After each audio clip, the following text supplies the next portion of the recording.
형제 자매 여러분, 오늘 일독서에서 코엘렛의 말씀을 들었습니다. 코엘렛은 다윗 왕의 아들입니다. 코엘렛서는 기원전 10세기경에 시작이 된 책입니다. 우리는 간단한 부분을 들었습니다. 그래서 이 코엘렛의 오늘 들은 말씀을 한마디로 요약한다면 모든 것은 자기 시간이 있다라는 것입니다. 하늘 아래 모든 것에는 시간이 있다. 모든 일에는 때가 있다라는 것입니다. 코엘렛의 핵심적인 주제는 모든 것은 지나간다는 것입니다. 인간의 삶의 모든 의미와 나약한 모든 것이 다 쓰러져 버린다는 것입니다. 이 책에서 허무라는 말을 40회에 걸쳐서 들을 수 있습니다. 허무하고 허무하다라고 코엘렛은 언급합니다.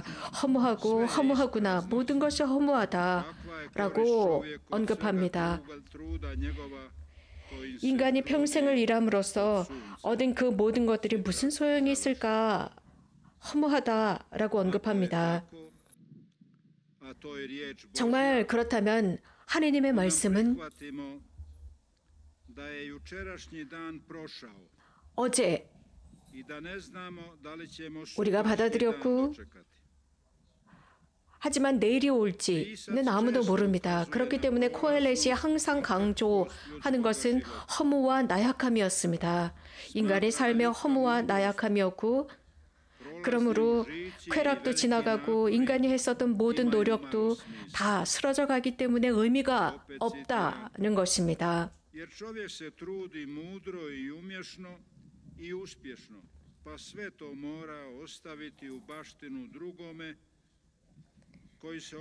코엘렛은 모든 것은 자신의 시기가 있다고 했습니다. 시간이 있다고 했습니다. 그러나 마음속에는 흘러가지 않는 그 시간이 있다고 합니다. 또한 코엘렛은 우리들에게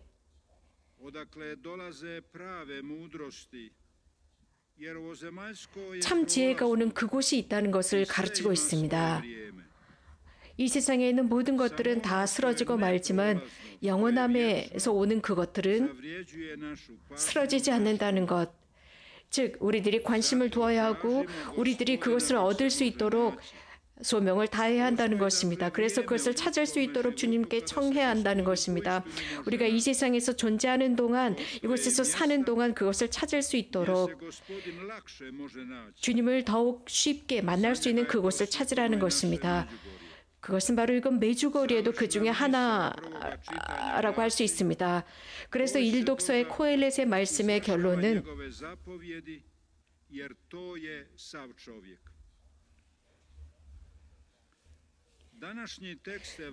주님을 경외해야 한다는 것입니다. 이런 말씀을 들은 뒤에 오늘 복음 말씀은 예수님께서 사람들, 즉 군중에게 먹을 것을 주신 뒤에 이 군중들을 돌려보냅니다. 그리고 제자들과 함께 남으셨습니다.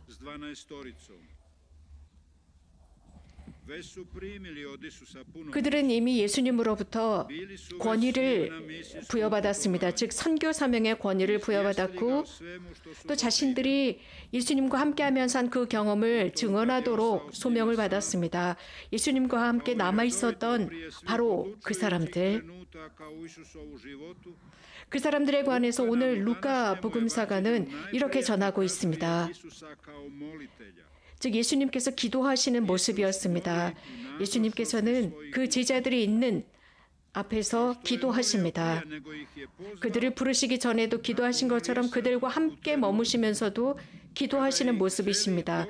그리고 나서 그들을 선교, 사명으로 파견하시고자 하십니다. 당신의 인성의 신비, 당신의 그 운명의 신비를 향해서 그들을 파견하고자 하십니다. 그것은 곧 십자가의 죽음이고 예루살렘에서의 영광 받으시는 것입니다. 더 나아가서 제자들로 하여금 그들에게도 같은 운명이 기다리고 있다는 것을 이해시키려고 하셨습니다.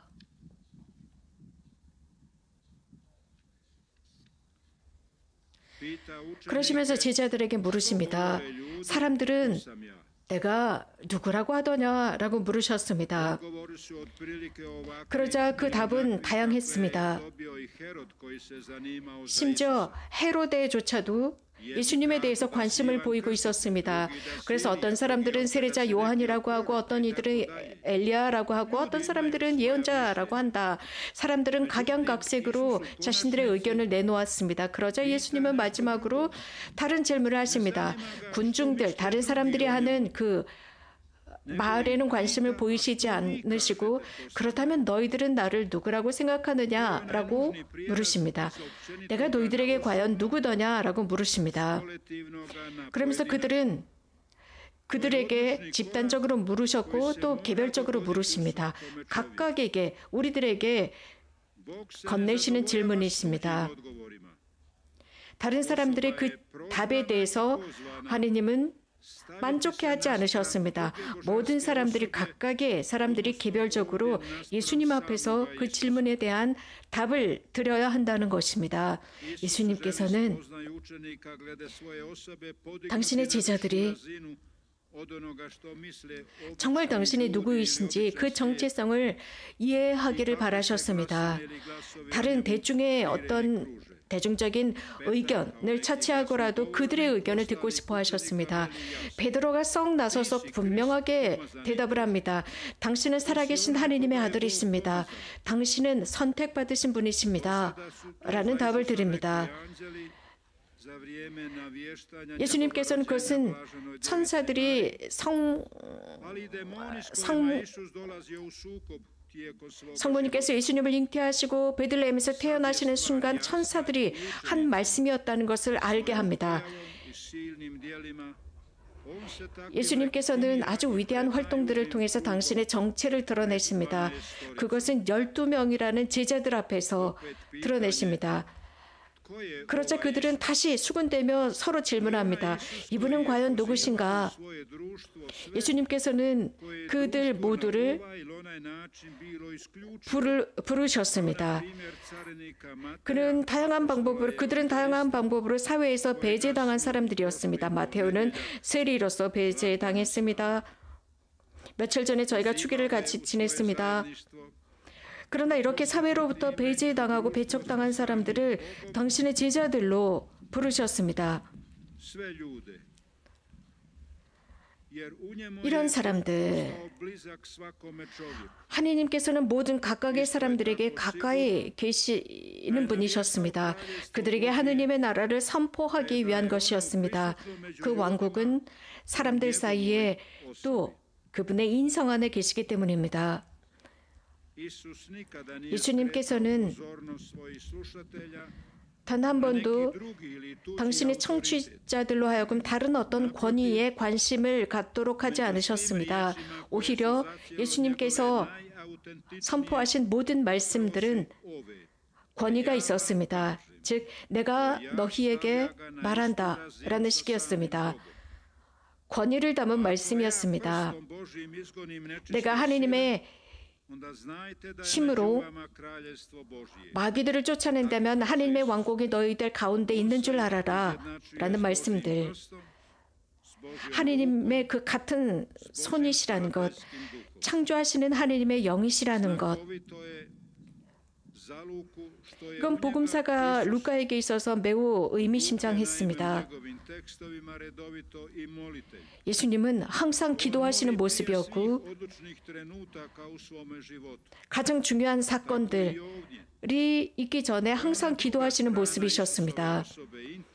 또 예수님의 내면 속에서는 완전하게 아버지에게 당신을 봉헌하시는 자세셨습니다.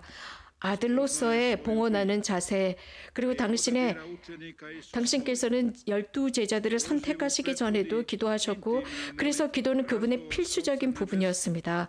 또 하늘에 계신 아버지에 관한 말씀을 하실 때에도 백성은 이렇게 기도 안에서 탄생하고, 그렇게 되도록 예수님께서는 당신 자신을 성부께 봉헌하시고 또 아버지께서는 아들을 통해서 모든 것을 백성에게 주십니다. 이렇게 아버지와 아들 사이의 공유는 교회의 원천이 됩니다. 또 이것은 예수님께서 창설하신 교회의 기본 원칙이 됩니다. 예수님께서는 제자들에게 사람들이 나를 누구라고 하더냐라고 사람들의 의견이 궁금해서 질문을 하신 것이 아니었습니다. 다른 이유가 있었습니다. 질문을 했을 때 베드로는 바로 대답을 합니다. 예수님께서 누구이신지 그는 깨달았습니다. 기도 안에 계시는 예수님, 하늘에 계신 성부와 일체감을 이루시는 일심동체를 이루시는 예수님을 그는 깨달았기 때문입니다.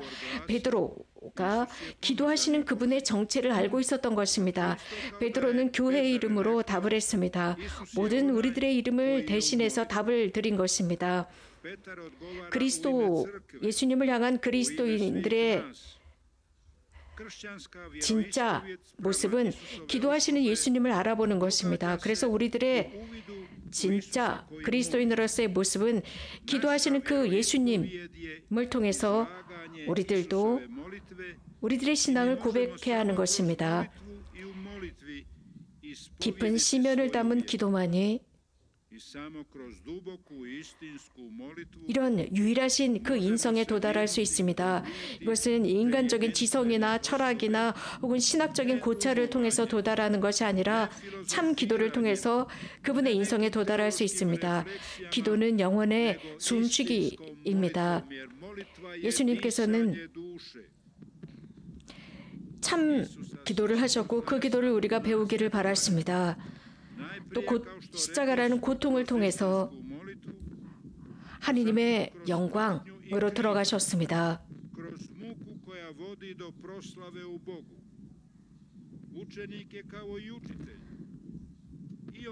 제자는 스승을 따라야 합니다. 예수님의 그 깊은 심연을 깨닫기 위해서입니다. 율법학자들이나 바리사이들은 예수님을 자신들의 논쟁 속에 포함시키고자 했습니다.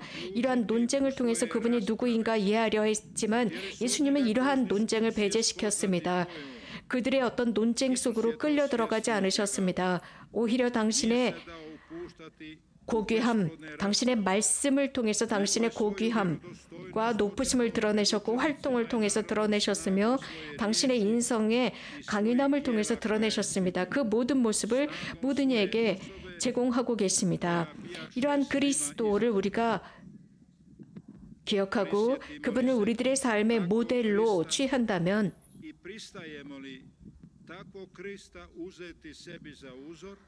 우리들 삶 안에서 우리들도 같은 생활을 하도록 격려를 받게 될 것입니다.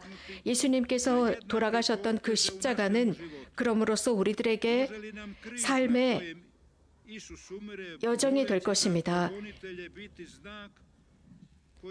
그 십자가의 열매는